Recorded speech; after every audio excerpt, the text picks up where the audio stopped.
kami menyembah Allah yang hidup di dalam nama Yesus.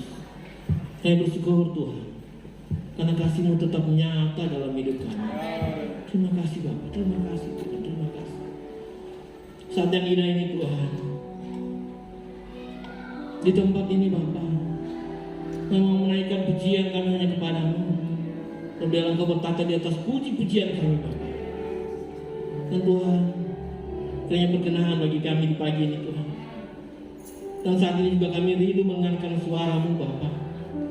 Mari berbicara kepada kami, berbicara bagi hati kami Tuhan, untuk kami dapat mengerti apa kehendak-Mu dalam hidup kami, untuk kami dapat memahami apa yang terjadi dalam saat-saat ini Tuhan, untuk kami lebih peka lagi untuk menilai zaman ini ya Bapak. Terima kasih Tuhan, kasih-Mu besar dan luar biasa, dan kami sangat rindu mendengarkan suara-Mu. Mari berbicara kepada kami Tuhan, karena kami telah sedia untuk mendengarnya. Memberkati hamba firman-Mu Tuhan, sehingga apa yang diperkatakan adalah benar-benar isi hati-Mu Tuhan, hingga kami dapat memahami dan dapat mengerti dan semakin kuat untuk menjalani hari-hari hidup kami. Terpuji-puji nama-Mu ya Yesus. Kami percaya pagi ini firman-Mu akan menjadi rema dalam kehidupan kami. Dan di dalam nama Yesus kami siap untuk mendengarkan firman-Mu. Haleluya, haleluya. Sama-sama katakan amin. Shalom, silakan duduk. Puji nama Tuhan, kita bertemu lagi karena kita percaya semuanya karena kasih Tuhan, karena kemurahan Tuhan bagi kita yang luar biasa. Karena hari-hari ini kita diperhadapkan dengan begitu banyak persoalan, begitu banyak yang membuat seakan-akan kita memaju salah, memundur juga lebih salah, dan luar biasa. Tapi kita tetap menjadi orang-orang yang tetap kuat di dalam Tuhan dan tetap menjadi orang-orang yang berpengharapan di dalam Tuhan. Karena buktinya kita ada di tempat ini. Pemerintah bilang, oh jangan berkumpul, jangan begini dan jangan begitu. Nah memang kita tetap mengikuti protokol kesehatan. Ya, jarak masih tetap seperti yang ada sekarang ini, sehingga yang kita tidak tahu yang mana suami istri. Yang dia punya kiri atau yang punya kanan. Tapi yang penting karena kita tetap saling mengenal, kalau kita tahu bahwa dia Tuhan. Haleluya. Kita tidak mau melihat lagi, oh dia itu orang dari sini, dia dari suku ini, dia dari sana, dia dari sini. Tapi yang kita lihat bahwa dia sama-sama dengan saya, anak Tuhan, warga kerajaan Allah. Jika kita tetap bersyukur dan bersuka cita bahwa kita adalah orang-orang yang sedang dipersiapkan untuk masuk di dalam kekekalan Tuhan. Tidak melihat lagi, dia dari mana, dia pekerjaannya apa, tapi kita mau lihat bahwa dia adalah saudara saya. Karena ya waktu ini kita hanya ada singgah sebentar di dunia ini, dan sebentar kita akan ketemu di sana, dan kita harus punya komitmen bahwa saya mau kita ketemu di sana.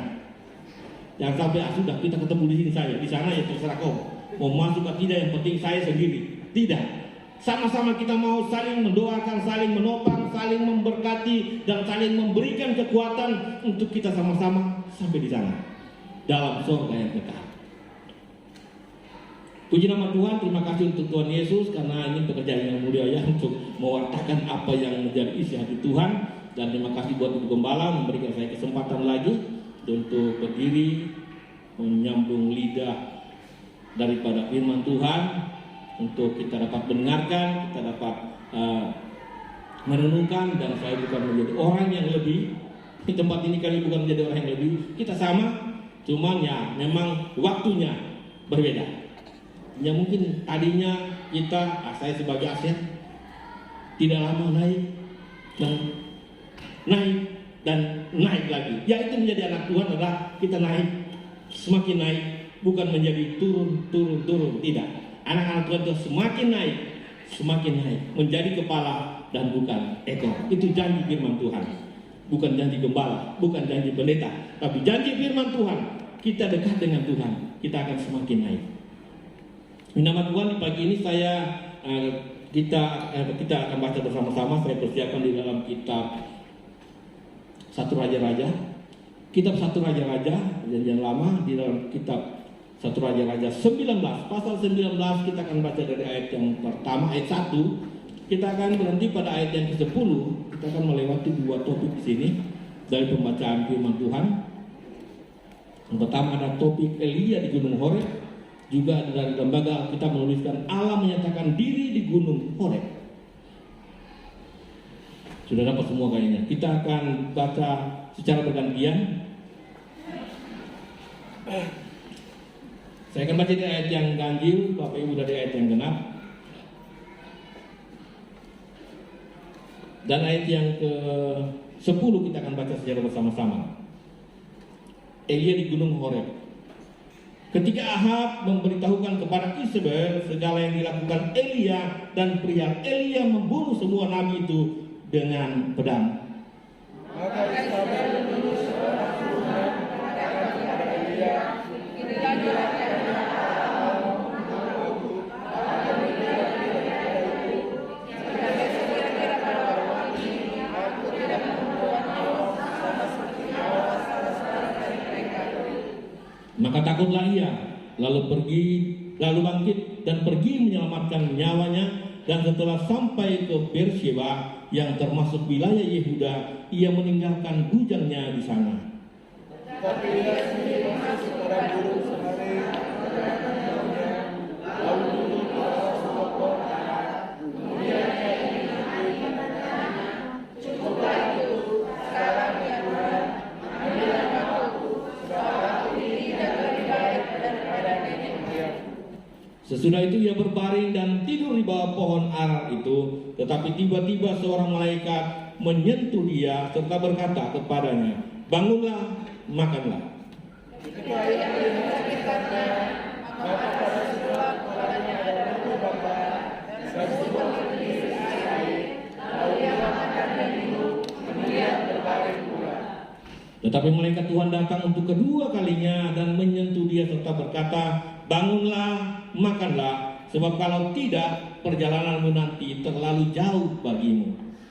Maka bangunlah dia, lalu makan dan minum, dan oleh kekuatan makanan itu, dia berjalan 40 hari 40 malam lamanya, sampai ke gunung Allah, yakni Gunung Horeb.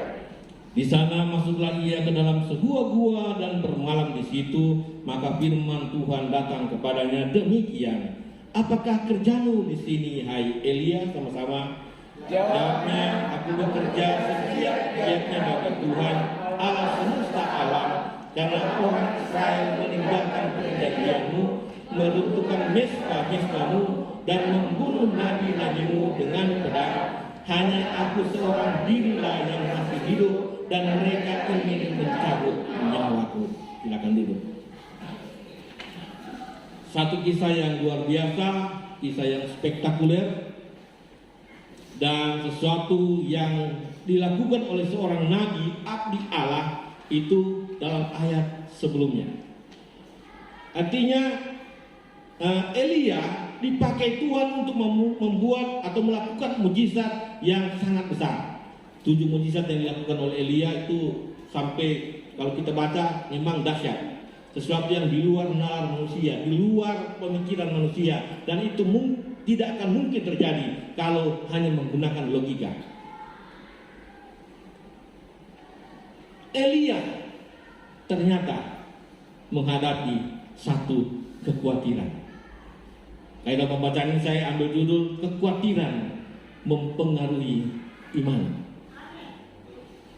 Kekhawatiran mempengaruhi iman. Elia yang pada pembacaan sebelumnya mengalahkan 450 nabi Baal, 400 nabi Asyera, dan ia tetap bersemangat dan dia tetap melakukan dengan sukacita. Karena apa? Dia percaya dia punya Tuhan. Dia percaya dia punya Allah yang hidup yang sanggup melakukan segala-galanya. Bahkan dia mengejek. Dia ejek itu nabi-nabi. Sudah lebih lagi mungkin Allahmu masih lagi tidur, mungkin masih sibuk dan segala-galanya. Pokoknya dia ejek. Dia mengejek 450 nabi Baal. Dia ejek. Dan luar biasa. Dia menjadi pemenang. Karena pada endingnya dia mengalahkan. Karena Tuhan bekerja dan Tuhan melakukan apa yang menjadi doanya. Untuk api turun dan menyambar penyembahan yang menjadi pertempuran mereka. Kalau kita baca sebelumnya ya sudah beberapa kali dibahas di mimbar ini juga tentang bagaimana Elia melakukan perkara yang luar biasa itu bersama dengan Tuhan. Kalau minggu lalu masih ada yang ingat, Ibu Gembala dalam ibadah Luya, ibadah Raya 2 mengatakan tentang Isabel. Kalau ada yang ingat tentang Isabel, roh Isabel.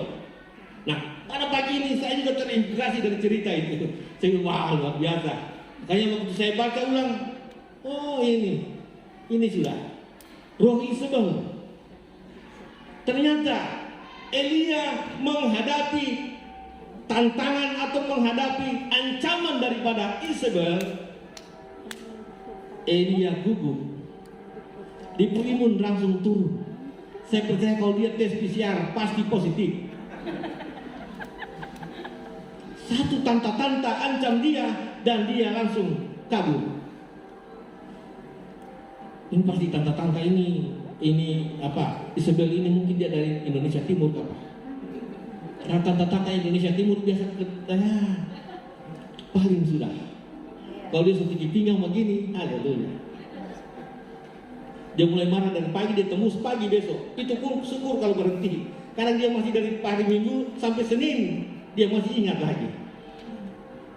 Saya percaya itu di luar sana, bukan di bawah salon. Ada amin? Kalau masih ada, bertobat. Yang mengancam dia adalah perempuan, ibu-ibu. Yang mungkin saja ya, cuma mungkin ada pengalaman anak-anak, coba tanya sama anak-anak. Kalau di rumah kira-kira paling takut siapa? Mama atau bapak? Anak-anak bilang, oh mama. Kenapa? Soalnya mama kalau marah biasa dari ruang tamu dia bawa sampai di dapur. Kalau dia ketawa dia mungkin pengalaman atau mungkin pelaku utama. Haleluya. Kekhawatiran memang akan melanda setiap orang. Semua orang akan menghadapi yang namanya kekhawatiran. Apalagi mulai dari tahun lalu sampai tahun ini, bahkan tidak tahu tahun depan.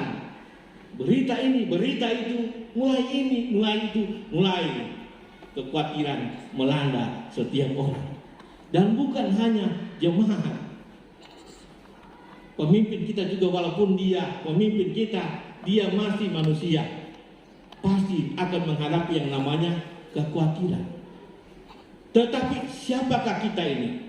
Kalau kita menyadari kita ini anak Tuhan, jangan sampai fokus kita berpaling, fokus kita beralih. Yang tadinya kita mengalahkan musuh, kita mengalahkan di dalam doa peperangan, tapi begitu menghadapi satu tantangan, kita langsung ciut. Oleh sebab itu, kalau kita terlena atau kita terbawa arus dengan kekhawatiran, bisa jadi akan mempengaruhi iman kita. Nah di sini dalam pembacaan ini saya sampai beberapa kali baca, saya bilang oh Tuhan, ternyata memang mungkin saja ini adalah tahun-tahun yang sedang kita alami saat ini. Tapi juga dalam pembacaan ini ada beberapa hal yang mari kita pelajari bersama-sama. Mudah-mudahan saya tidak terlalu lama, karena waktu saya persiapan tadi itu kira-kira 3 jam. Haleluya. Tapi ya kita singkat saja. Jangan khawatir. Saya bilang, aduh Pak Donald itu di rumah kayaknya belum masak, kayaknya ini sudah gini dan begitu. Tenang saja, santai saja. Kita akan menikmati firman Tuhan di pagi ini. Ketika Ahab memberitahukan kepada Isabel segala yang dilakukan Elia dan perihal Elia membunuh semua nabi itu dengan pedang. Ayat 1. Ahab memberitahukan kepada Isabel. Berarti waktu peperangan beberapa waktu yang lalu, Isabel kemana? Isabel kok tidak tahu? Isabel kok dari mana? Kenapa tidak tahu kejadian yang beberapa waktu yang lalu? Berarti dia tidak bersama-sama dengan suaminya, Ahab. Sehingga Ahab memberitahukan, menceritakan. Itulah titik awal. Ada satu keputusan dari Isabel. Karena memang dikatakan roh Isabel artinya roh seorang perempuan yang mendominasi suaminya untuk membuat keputusan.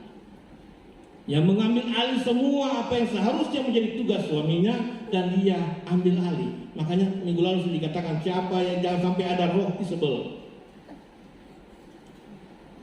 Yang seharusnya bukan tugas seorang istri, tapi tugas seorang suami. Karena memang waktu dia membunuh Nabot, Ya dia yang ambil keputusan. Ahab bahkan menangis. Dan luar biasa, roh itu jangan sampai ada di dalam jemaat Mawasaron, bukan hanya kepada perempuan tapi juga kepada laki-laki. Artinya roh yang bukan menjadi roh Kristus, dan kita seharusnya menjadi orang yang selalu memberikan harapan, orang yang selalu memberikan kekuatan, orang yang selalu memberikan pengharapan. Tapi justru menjadi orang yang mengancam, justru menjadi orang yang sudah tidak usah ke sana, tidak usah begini, tidak usah, stop sudah melayani, stop sudah ini dan itu. Terkadang ada orang yang berhenti melayani hanya mungkin karena gara-gara satu orang. Nah, sifat seperti ini yang seharusnya tidak ada di jemaat kita. Amin. Ayat yang kedua katakan, maka Isabel menyuruh seorang suruhan mengatakan kepada Elia. Dia tidak bilang, sudah nanti bagaimana kalau kita atur. Artinya dalam rumah tangga harus ada kekompakan, suami dan istri harus bersama-sama, harus sepakat dalam mengambil keputusan, harus sepakat, bahkan kalau perlu biarlah pendapat suami dulu, pendapat yang seharusnya menjadi bagiannya dulu yang kita utamakan. Kesepakatan di dalam rumah tangga, di dalam satu persekutuan, di dalam satu kumpulan, di dalam satu persekutuan jemaat, itu akan sangat-sangat mempengaruhi apa yang akan diambil. Nah, kalau kita sepakat, pasti yang terbaik. Karena banyak pikiran yang menuangkan begini dengan alasan ini, begini dan alasan itu, maka akan yang terbaik yang akan terjadi.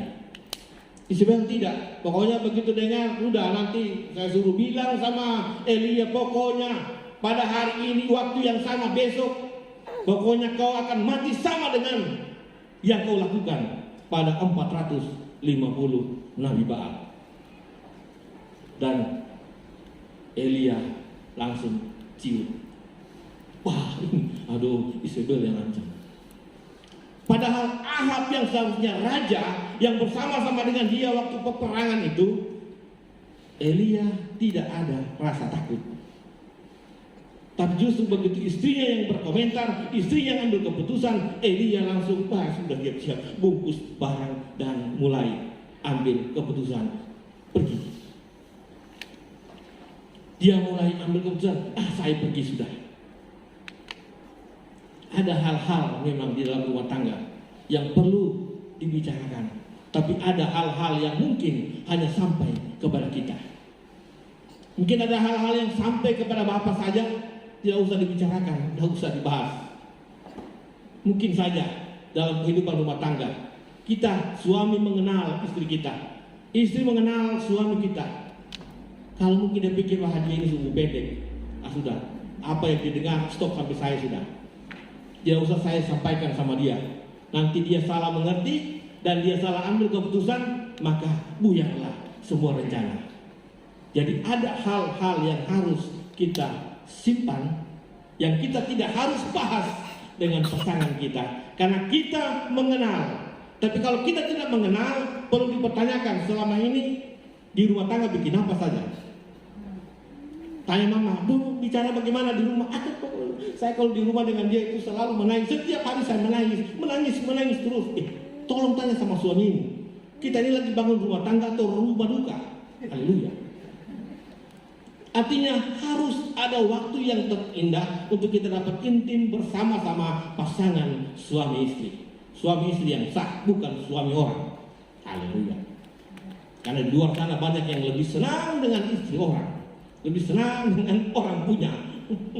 Padahal yang punya di rumah, mantap. Tapi itu di luar sana, di sini tidak ada. Amin. Haleluya. Di sini kehidupan rumah tangga perlu ada komunikasi. Dan di dalam komunikasi tidak semuanya kita harus paparkan. Terkadang kita mengerti pasangan kita siapa, pasangan hidup kita seperti apa. Karena walaupun dia Tuhan, tapi kadang-kadang emosinya juga masih tinggi. Ya kadang kita juga harus menyimpan. Stop sudah. Nanti sudah dia tahu sendiri Dan begitu dia tanya, sudah saya tahu, tapi dia sudah, itu sudah waktu yang lalu, lupakan masa lalu. Kira-kira seperti itu. Karena waktu sudah berlalu, kadang-kadang biar sudah. Dan kalau kita masih panas-panasnya kalau kita cerita, biasanya mulai keluar tanduk kiri, tanduk kanan keluar, dan salah ambil keputusan, mulai naik darah. Nah, seperti inilah Tuhan mau. Ahab menceritakan, tetapi keputusan daripada Isabel, beginilah kira-kira para Allah menghukum aku. Bahkan dia pakai sumpah segala. Pokoknya. Nah, ini kalau biasanya ibu kalau bilang pokoknya, kalau sudah kata pokoknya begini, pokoknya dia berusaha untuk harus terjadi. Kira-kira seperti itu. Pada ayat yang ketiga, maka takutlah ia, lalu bangkit dan pergi menyelamatkan nyawanya. Bayangkan, Elia yang tadinya bertarung dengan 450 Nabi Baal di depan bangsa Israel, dan dia tegar menghadapi Isabel, dia imunnya turun. Nah, di sini biasanya orang kalau sudah mulai dikuasai oleh kekhawatiran, mulai iblis tambah-tambah bumbu dengan berita ini dan berita itu. Kekhawatiran mulai menggerogoti kehidupannya, maka biasanya dia sudah mulai dikuasai oleh yang namanya si jahat. Nah, ciri-ciri orang yang dikuasai iblis itu kadang kalau kita baca dalam firman Tuhan ini, ternyata salah satunya adalah menyendiri. Ayat yang keempat, tetapi ia sendiri masuk ke padang gurun. Padang gurun. Itu sesuatu yang tidak punya pengharapan. Terkadang kita karena marah, saking jengkel, saking tidak mau ketemu dengan orang yang sudah tutup pintu, kunci pintu, atau kita terserah mau pergi di mana, tidak mau dekat lagi dengan keluarga, tidak mau dekat dengan pasangan hidup, tidak mau lagi bersama-sama dalam persekutuan. Biasa kalau sudah mulai dikuasai oleh kekhawatiran dengan segala macam pikiran-pikiran buruk, kayaknya mereka sudah tidak mau pakai kita, mereka sudah tidak mau sama-sama dengan kita. Mulai pikiran itu berasumsi. Dan dalam ayat yang ke-10 katakan, jawabnya, aku bekerja segiat-giatnya bagi Tuhan Allah semesta alam, karena orang Israel meninggalkan perjanjianmu, meruntuhkan mezbah-mezbahmu, dan membunuh nabi-nabimu dengan pedang. Hanya aku seorang dirilah yang masih hidup, dan mereka ingin mencabut nyawaku. Merasa diri hanya sendiri, merasa sendirian, merasa tidak ada pertolongan, merasa tidak ada perhatian, merasa tidak diperhatikan. Kadang-kadang ini melanda setiap orang, bahkan orang yang tadinya rajin beribadah, yang tadinya selalu ada di dalam persekutuan, selalu berlutut, kadang kita merasa sendiri. Saya sakit tapi tidak ada yang menjenguk. Tim pastoral suka mana, mulai berasumsi, dong lupa saya kah? Stop sudah melayani, stop sudah bikin ini, stop sudah ke gereja, apalagi stop sudah cari Tuhan. Haleluya. Kalau sudah mulai pikiran-pikiran begini, asumsi sendiri, padahal dia tidak tahu. Tim pastoral juga mungkin lagi sakit kolesterol di rumah, tarik kaki. Haleluya. Mungkin juga satu keluarga dong dapat karantina. Haleluya. Mana ini tim pastoral tidak ada. Kita tahu satu rumah, satu keluarga disuruh karantina. Kita punya asumsi sendiri, tapi kita tidak pernah berpikir bahwa kita punya Allah yang hidup. Kita punya Allah yang luar biasa. Tidak usah berharap kepada manusia. Jangan kita merasa hanya seorang diri. Elia karena dia merasa hanya seorang diri, dia tidak tahu bahwa dia punya Tuhan Allah yang hidup, yang tadinya sudah membela dia, yang tadinya sudah membentengi kehidupannya di saat dia berperang melawan 450 Nabi Baal. Dia lupa karena fokusnya berubah. Fokus ini yang terkadang membuat kita lupa bahwa Tuhan ada dan hadir dalam kehidupan kita. Entahkah di dalam sakit, entahkah di dalam permasalahan kehidupan, entahkah di dalam tekanan hidup, kita punya Tuhan yang selalu ada bersama dengan kita. Karena Tuhan tahu sampai di mana kekuatan kita. Kalau Tuhan mengizinkan kita mengalami hal yang buruk, Tuhan tahu iman kita mampu untuk mengalahkan itu. Tuhan tahu kita mampu untuk melewati masalah itu. Tuhan ada di pihak kita. Jangan sampai kita merasa hanya aku seorang diri. Karena di sini jawabnya, aku bekerja segiat-giatnya bagi Tuhan. Segiat-giatnya bagi Tuhan. Baru kau lupa bahwa Tuhan selalu bersama dengan dia, bersama dengan kita, bersama dengan Elia. Dan dia harus melarikan diri. Kehidupan ini terkadang melanda setiap anak-anak Tuhan, setiap orang percaya. Terkadang diperhadapkan dengan perasaan hanya sendirian. Karena berasumsi, karena fokus kita kadang-kadang berubah. Yang tadinya melihat Allah yang begitu besar, tapi begitu melihat tantangan dari satu orang, langsung berubah, langsung ketakutan. Terkadang apa yang ada di depan kita menutupi apa yang ada di belakang kita. Semakin dekat, maka akan menutupi semuanya. Kertas ini kecil. Kalau saya kasih begini, maka yang di depan ini masih ada, masih saya lihat. Tapi kalau sudah dekat begini, tak tutup semua. Tertutup semua. Maka kalau masalah itu semakin mendekati mata kita, fokus kita semakin ada di dalam permasalahan hidup kita, kepada apa yang kita takuti, apa yang kita khawatirkan, maka Allah yang begitu besar ada di belakang masalah itu kita lupakan dan tidak sama salah kita lihat. Dan terkadang masalah Tuhan bilang ini, silakan kau jalani, silakan kau lewati. Tapi justru kita melihat ke masalah itu dan kita lupa bahwa Tuhan yang sedang menuntun tangan kita, yang sedang menuntun jalan kita, kita lupakan. Oleh sebab itu dalam permasalahan kehidupan kita, dalam seluruh kekhawatiran yang melanda hidup kita, mari kita tetap fokus kepada Tuhan. Karena dari sudut pandang, terkadang itu mengubah apa yang menjadi pola pikir kita. Ada mungkin bilang, oh kalau saya lihat dari depan beda, saya lihat dari samping beda. Haleluya. Ada teman yang berkelakar dengan saya. Karena saya sudah badan sudah naik, dan Pak Donald, kalau saya lihat dari depan Bapak memang kayak Bung Karno. Puji Tuhan, haleluya. Kalau saya lihat dari samping, aduh Bapak memang kayak Bung Hatta. Betul, haleluya. Saya masih naiknya. Tapi kalau saya lihat Bapak dari belakang, kayak bungkusan. Mentang-mentang orang segode dia bilang bungkusan lagi. Haleluya. Sudut pandang kadang-kadang membuat kita salah menilai padahal orang yang sama. Mungkin yang tadinya yang kita kenal bahwa orang itu dia baik, puji Tuhan, haleluya, shalom. Tapi mungkin saja ada orang yang mungkin sedang dalam tekanan atau ada sesuatu, atau mungkin dia sedang berbisik-bisik. Baru kita mulai menilai, dia sudah bicara saya kan. Oh dia tadi itu ketemu dengan saya, dia tidak lihat saya, dia tidak tengok juga tidak.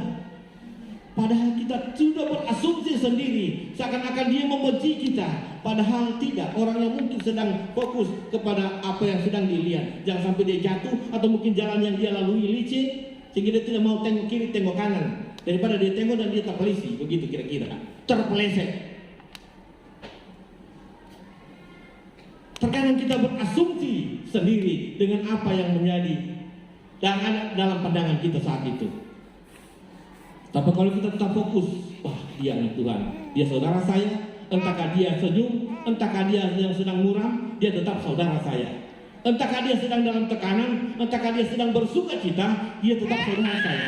Dan saya sebagai anak Tuhan, sebagai saudaranya akan tetap terus menyapa, akan tetap terus berkata, halo, shalom, salam, sejahtera, selamat pagi. Nah jangan sampai kita merubah fokus kita bahwa saya anak Tuhan. Dan begitu ada tekanan, langsung kita bilang Tuhan tidak sayang saya. Tuhan tidak, sepertinya Tuhan lupakan saya. Ibu gembala tidak mau datang di rumah. Karena apa begini dan begitu? Mungkin ibu gembala lupa saya. Halo, mungkin ibu gembala punya pelayanan kita tidak tahu. Sedangkan jangankan mau ketemu, kita telepon saja kadang-kadang susah karena lagi pelayanan. Lagi ada di sini, lagi ada di situ. Bukan berarti tidak mengangkat. Mungkin ada pelayanan. Jadi jangan kita berasumsi. Dan puji Tuhan, kita belajar dari pembacaan ini. Elia berasumsi dia akan mati. Elia berasumsi, wah ini Mace ini keras, Mace ini dia bersumpah, dia bersumpah demi Allahnya bahwa dia akan melakukannya. Dia langsung lupa bahwa dia punya Allah yang lebih besar. Dia karena asumsi.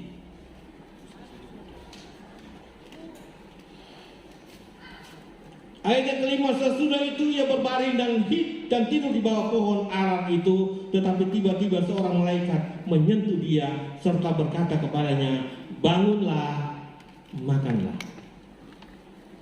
Kok malaikat bukan datang sebilang, woi kau bikin apa? Jangan, pergi, ini perintah Tuhan. Tapi malaikat datang, sediakan makan, disuruh bangun. Dan di sini katakan, ketika ia melihat sekitarnya, maka pada sebelah kepalanya ada roti bakar dan sebuah kendi berisi air. Jadi malaikat datang itu suruh makan, bukan hanya sekedar makan, tapi juga ada air untuk diminum. Dalam kehidupan harus ada keseimbangan.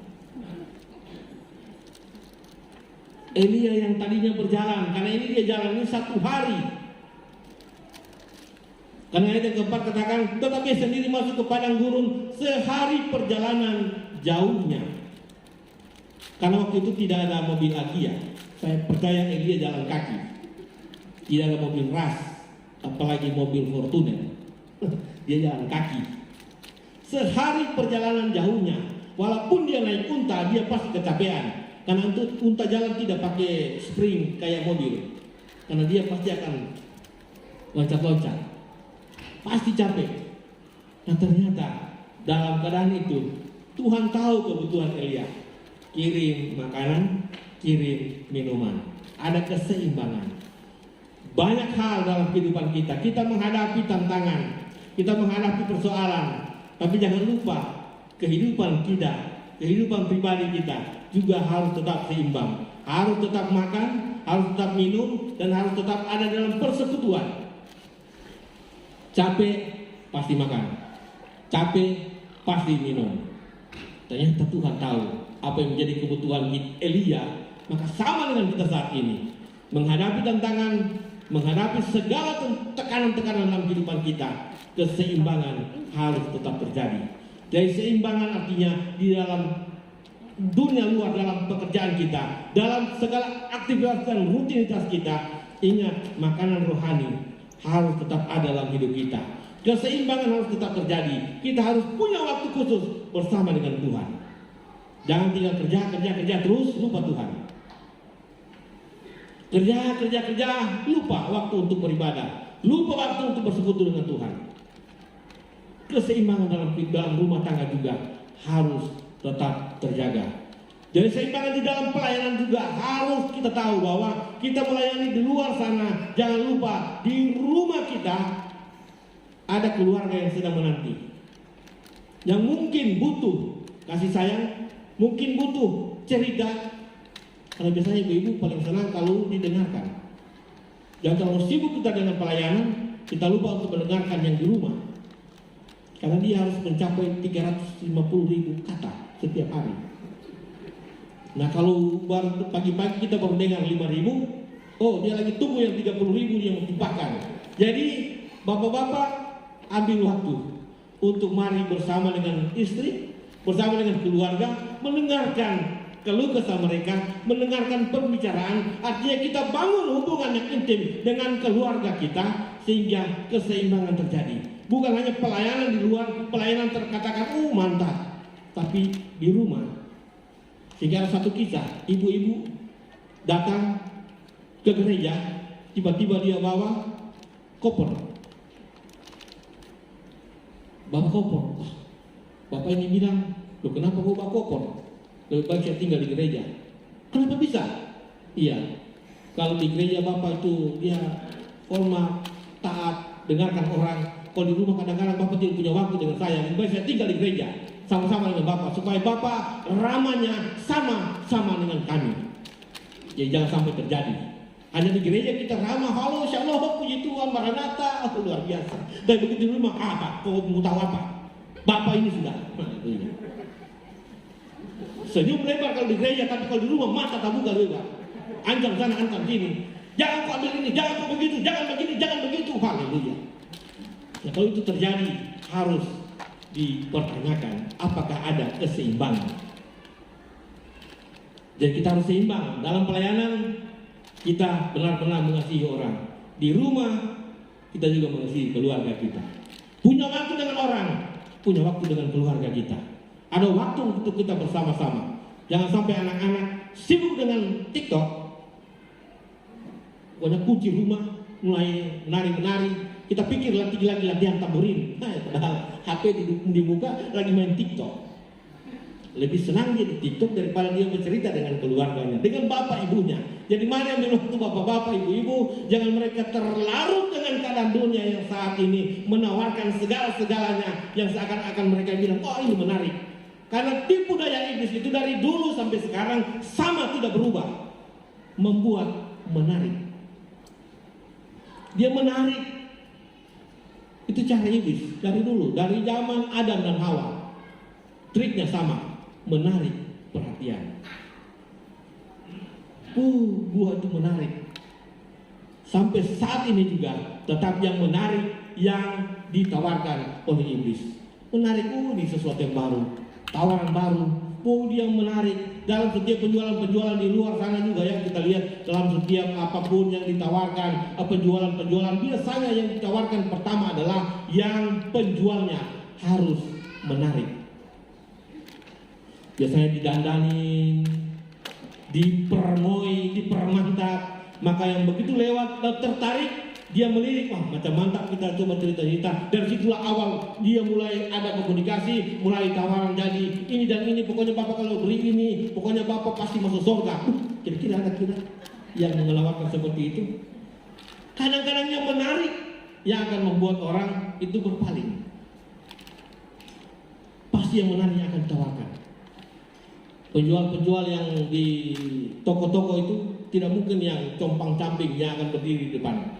Yang menarik yang akan berdiri di sana untuk melayani. Karena memang sesuatu yang menarik yang akan membuat orang itu mungkin mampir untuk tanya-tanya, komunikasi. Nah itu trik, bukan hanya trik manusia, tapi trik yang dipakai oleh iblis dari dulu sampai sekarang. Makanya jangan heran kalau anak-anak kita lebih enak, lebih nyaman dengan apa yang sedang ditawarkan oleh dunia ini. Dan itu biasanya akan membuat dia lupa bahwa dia punya keluarga. Maka dia curhat di TikTok, dia curhat di Facebook, dia curhat di teman-teman yang tidak sama-sama kelihatan, sama-sama tidak aku lihat muka, cuma hanya ada di layar, di handphonenya. Dia curhat, cerita ini, cerita itu. Jangan sampai dia curhat dengan orang di luar sana. Mari dia curhat dalam rumah tangga. Bapak Ibu, dampingi anak-anak kita. Karena saat ini kita sedang diperhadapkan dengan teknologi yang seakan-akan merampas semua apa yang ada di dalam rumah tangga kita. Teknologi yang ditawarkan sekarang ini seakan-akan membuat semua orang merasa nyaman. Oh, saya kalau sudah pegang handphone, main ini nyaman. Saya lupa kalau saya udah masakan tadi itu, saya baru pasang, saya lupa kalau akhirnya ya hangus. Gara-gara handphone, gara-gara kasihkan, menarik, kenapa bawa apa ini? Oh, saya lupa saya lagi masak. Karena ya terjadi pada diri saya sendiri juga. Haleluya. Waktu mau itu belum pulang, saya masak air.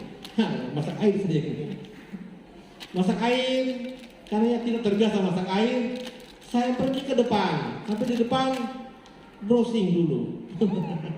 Buka dulu, apa ini berita yang ada di WA, berita ini, lupa, macam ada bau-bau di belakang, begitu ke belakang, air sekering. Haleluya.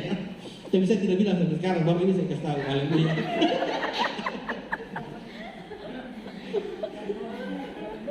Tawaran-tawaran dunia itu yang sedang kita hadapi saat ini. Nah, di sanalah terkadang iblis masuk untuk menawarkan sesuatu yang membuat kita beralih fokus kepada dunia.